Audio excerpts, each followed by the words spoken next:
আজকে কোনো টপিক নিয়ে আলোচনা করব না, প্রত্যেককে একটা নোটিফিকেশান বলো, একটা অ্যালার্ট বলো, বা বলতে পারো যে কথাগুলো আজকে বলবো সেটা খুব মন দিয়ে ডিপলি কিন্তু শুনবে এবং এটা নিয়ে চিন্তা ভাবনা করবে। নাম্বার 1 হচ্ছে, এখন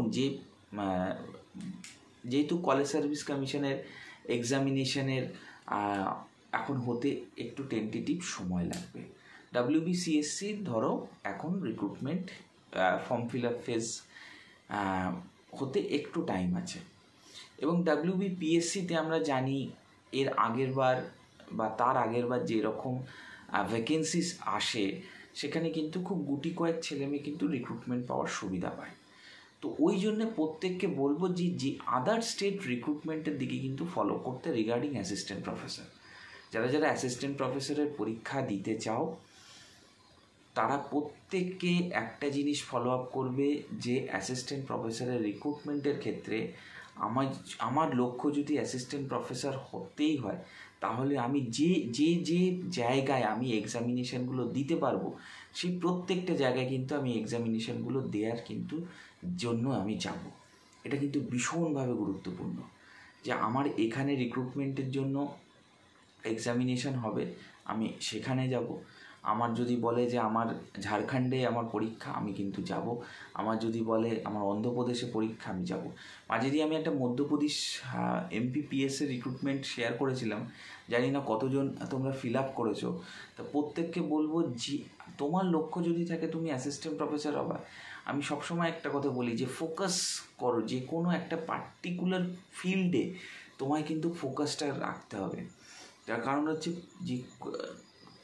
যে কোনো একটা ফিল্ড, আইদার তোমার যদি লক্ষ্য থাকে যে আমি এই ফিল্ডে আমি আমার বেস্টটা দেব, তোমার কিন্তু এখান থেকে ফোকাস হারা হলে কিন্তু হবে না। এটা কিন্তু একদম মাইন্ডসেটের মধ্যে তুমি ঢুকিয়ে নাও যে আমার এইটা যদি আমার ফিল্ড হয় then I will go for it. এটা কিন্তু ভীষণ একটা স্ট্র্যাটেজি, একটা পার্টিকুলার স্ট্র্যাটেজি করার ক্ষেত্রে এটা কিন্তু ভীষণভাবে কিন্তু দরকার হয়ে পড়ে। যারা MSc করছো, PhDতে আসার চেষ্টা করছো বা PhD নিয়ে স্বপ্ন দেখছো যে আমি PhD করে অ্যাসিস্ট্যান্ট প্রফেসর হব, তাদের জন্য বলবো যে তোমাদের কিন্তু এই মাইন্ডসেটটা এখন থেকে তৈরি করতে হবে।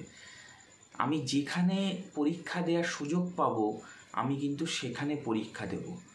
কারণ এটা একদম বাস্তব যে তোমার বন্ধু অ্যাসিস্ট্যান্ট প্রফেসর হয়ে গেল, কিন্তু তুমি পরে আর সুযোগের অভাবে তুমি কিন্তু হতে পারলে না। এই জন্যে এটা কখনো এই রকমভাবে ভাববে না যে আমি অ্যাসিস্ট্যান্ট প্রফেসর হওয়ার জন্য আমি ছাড়বো না। এটা কিন্তু ভীষণভাবে গুরুত্বপূর্ণ লাইফের, বা যে সময় যে টার্নগুলো আসে জীবনের, সেই সময়তে চরমভাবে একটা ডিসিশান নিতে হয় যে আমি এই ডিসিশানটা নিচ্ছি, আমার এই ডিসিশানের ওপর বেস করে আমি এই জায়গাটা অ্যাচিভমেন্ট পাবো। That's very important in life. তোমাকে কেউ শেখাবে না, তোমাকে সবাই বলবে এটা করো এটা করো, ফোকাস হতে বলছি। হ্যাঁ দেখো, 3 থেকে 4টি জিনিস ক্লিয়ার, কিন্তু আইদার তুমি কলেজের লাইন, না হলে তোমাকে স্কুল, না হলে তোমার ব্যাঙ্কিং সেক্টর, আর না হলে তুমি competitive exams through different government সেক্টরে চাকরি পাওয়ার জন্য এই জোনটাই কিন্তু তোমাকে এর মধ্যে একটা বেছে নিয়ে কিন্তু চেষ্টা চালিয়ে যেতে হবে। এই জিনিসটাকে কিন্তু বোঝো। তুমি এই রকমভাবে ভেবো না যে আমি ওইটা করব বলে বা ওইটার জন্য আমি এখন থেকে প্রিপারেশন ফেজ নেব বলে আমি এখন থেকে এটার চেষ্টা করব না। এটা কিন্তু একদম ভুল হয়ে যাবে। প্রত্যেককে বলবো যে তোমার যে পজিশান আছে, যে কন্ডিশান আছে, সেই কন্ডিশানের উপর বেস করে তুমি যদি তোমার লেভেলটা কন্টিনিউয়াসলি তুমি যদি আপগ্রেড করতে থাকো, বিশ্বাস করো তুমি কিন্তু সফলতার মুখ দেখবে। তোমাকে কেউ হারাতে পারবে না, কিন্তু তোমার চেষ্টা ছাড়লে হবে না। Focus is very very important in life. যে কোনো ফিল্ডের যে ফিল্ড বা প্যাটার্ন, সেই প্যাটার্নটাকে বোঝা এবং এই প্যাটার্ন অনুযায়ী কিন্তু কাজ করাটা কিন্তু ভীষণভাবে দরকার। আইদার তুমি সেই যে জায়গাটা তুমি অ্যাকচুয়ালি কিন্তু অ্যাচিভ করতে চাইছো সেটা কিন্তু তুমি করতে পারবে না।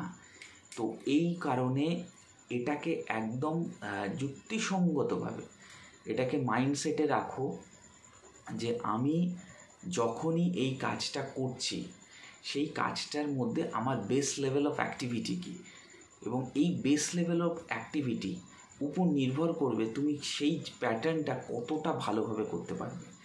তো যে কোনো কিছুতে প্রত্যেকটা শিডিউল মেনটেন করে প্রত্যেকটা জিনিসের উপর থরোলিস্টিক তোমার যে এক্সিস্টিংয়ে তুমি হায়েস্ট লেভেল বা হায়েস্ট এফোর্ট দিতে পারবে, সেই জিনিসটা কিন্তু ধরাটা কিন্তু ভীষণভাবে গুরুত্বপূর্ণ। তো যাই হোক, যে কথাটা আমি বলছি, প্রত্যেকে আদার স্টেট রিক্রুটমেন্ট যদি বার হয় এবং তুমি দেখো যে তুমি অ্যাপ্লাই করতে পারছো, অবশ্যই দেন গো ফর ইট। কারণ কালকে সেই সুযোগটাও থাকবে না। কালকে তোমাকে রিক্রুটমেন্টের জন্য কোনো ইউনিভার্সিটি কেউ ডাকবে না যে তুমি পিএইচডি করেছো। এটা পিএইচডির একদম বাস্তব কথা, কিন্তু যে you have completed PhD, you have completed paper publication a lot, but no one will ask you anything about this matter. or শুধুমাত্র তোমার ইন্টারভিউ বোর্ডে তোমাকে যদি কোথাও নোটিশ বা নোটিফিকেশান জারি হয়, সেখানে কিন্তু তোমাকে ছুটে ছুটে যেতে হবে। কারণ পরিস্থিতি তোমার, সার্কামস্ট্যান্সেস তোমাকে নিজের অস্তিত্ব টিকিয়ে থাকার লড়াই করতে হবে, এই জন্য তোমাকে কিন্তু লড়তে হবে।